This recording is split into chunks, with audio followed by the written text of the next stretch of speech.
ഒരിക്കൽ ഗോൾഡി റോജർ എന്നൊരു പൈററ്റ് ഉണ്ടായിരുന്നു. അയാൾ സമുദ്രങ്ങൾ കീഴടക്കി. പല പോരാട്ടങ്ങൾക്കും പിന്നില് വാളേന്തിയ ധീരനായി. അങ്ങനെ അയാൾ ലോകം കണ്ട ഏറ്റവും വലിയ നിധിയായ വൺ പീസ് സ്വന്തമാക്കി.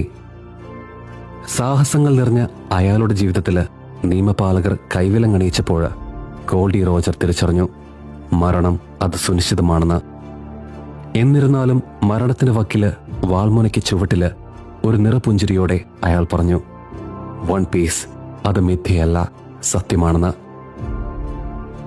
വൺ പീസ് എന്ന ആനിമയെ സംബന്ധിച്ചിടത്തോളം അതിന് ലഭിക്കാവുന്നതിൽ വെച്ച് ഏറ്റവും മനോഹരമായ തുടക്കം അതായിരുന്നു അത്. മരണത്തിലും ലോകത്തോട് സ്വപ്നങ്ങൾ കാണണമെന്നും സ്വന്തമാക്കാനും ജീവിക്കാനും ഇനിയുമേറെയുണ്ടെന്നും കഥാകൃത്തായ ഓര ഗോൾഡി റോജേഴ്സിനോട് പറഞ്ഞു വെച്ചപ്പോൾ അത് മനസ്സിൽ ആഴത്തിൽ പതിഞ്ഞത് ഒരു തലമുറയിലാണ്. വർഷങ്ങൾക്കപ്പുറം ഇന്നും ഓരോ എപ്പിസോഡിനു വേണ്ടിയും കൊതിയോടെ കാത്തിരിക്കുന്ന കോടിക്കണക്കിന് വരുന്ന ഒരു തലമുറ. ഈ കഥ പക്ഷേ പൈറേറ്റ് കിങ് ആയ ഗോൾഡി റോജേഴ്സിനെ കുറിച്ചായിരുന്നില്ല. ഇതിലെ യഥാർത്ഥ നായകൻ വെറും ഒരു കുട്ടി മാത്രമായിരുന്നു. വാനോളം സ്വപ്നങ്ങളുമായി തലയിലൊരു ഐക്കോണിക് തൊപ്പിയുമിട്ട് കടലിലേക്ക് പുറപ്പെട്ട ഒരു കുട്ടി, മങ്കി ഡി ലൂഫി. താൻ തോളിലേറ്റി വെച്ച സ്വപ്നങ്ങളുടെ ഭാരം വഹിക്കാൻ മാത്രമുള്ള ശക്തിയോ കഴിവോ ഒന്നും ഈ കഥയുടെ തുടക്കത്തിൽ ലൂഫിക്കുണ്ടായിരുന്നില്ല. He was born strong and he was born a hero. പക്ഷേ അവന്റെ സ്വപ്നങ്ങളിൽ അവൻ സ്വാതന്ത്ര്യം കാംക്ഷിച്ചു. ഒന്നിനെയും ഭയമില്ലാതെ ജീവിക്കാൻ അവൻ കൊതിച്ചു. കുറ്റബോധമില്ലാതെ ഉള്ളു തുറന്ന് ചിരിക്കാൻ അവൻ ആഗ്രഹിച്ചു. എല്ലാത്തിനുമപ്പുറം കടലിന്റെ അതിർവരമ്പുകളോളം സ്വന്തം ക്രൂവിനൊപ്പം സാഹസങ്ങൾ നിറഞ്ഞ ആവേശഭരിതമായൊരു യാത്രയും അവൻ ആഗ്രഹിച്ചു.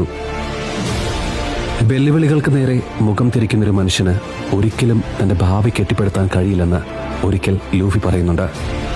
വൺ പീസ് എന്ന കഥ ഏറെക്കുറെ ലൂഫിയുടെ ഈ വാക്കുകളിൽ ഉൾച്ചേർന്നാണ് പറഞ്ഞു വെക്കുന്നതും കാഴ്ചക്കാരെ പഠിപ്പിക്കാൻ ശ്രമിച്ചതും. താൻ ഒറ്റയ്ക്ക് തുടങ്ങി വെച്ചൊരു കഥയിൽ അധികം വൈകാതെ തന്നെ ലൂഫി വിരലിലെണ്ണാവുന്ന ഒരു കൂട്ടം വ്യക്തികളെയും ഒരുമിച്ച് കൂട്ടുന്നുണ്ട്. ലൂഫിയെ പോലെ സ്വപ്നങ്ങളുമായി ജീവിച്ച ചിലര്, അവയിൽ പോരാളികളും ഭീരുക്കളും ഉണ്ടായിരുന്നു. But they had something in common. ഉള്ളിൻ്റെ ഉള്ളില് അവർ കൊണ്ടു നടന്നൊരു വേദന. ആ വേദനയിലും അവർ സ്വന്തമാക്കാൻ കൊതിച്ചൊരു സ്വാതന്ത്ര്യം. ഒരിക്കലും എല്ലാം കൊണ്ടും തികഞ്ഞവരായിരുന്നില്ല ലൂഫിയും ലൂഫിയുടെ ക്രൂവും. പക്ഷേ അവർ ഒരുമിച്ചപ്പോൾ they were perfect. ആ ബോധ്യത്തിലാണ് അവർ ഗോൾഡി റോജേഴ്സ് പറഞ്ഞ വൺ പീസ് അന്വേഷിച്ചുള്ള യാത്ര തുടങ്ങി വയ്ക്കുന്നത്.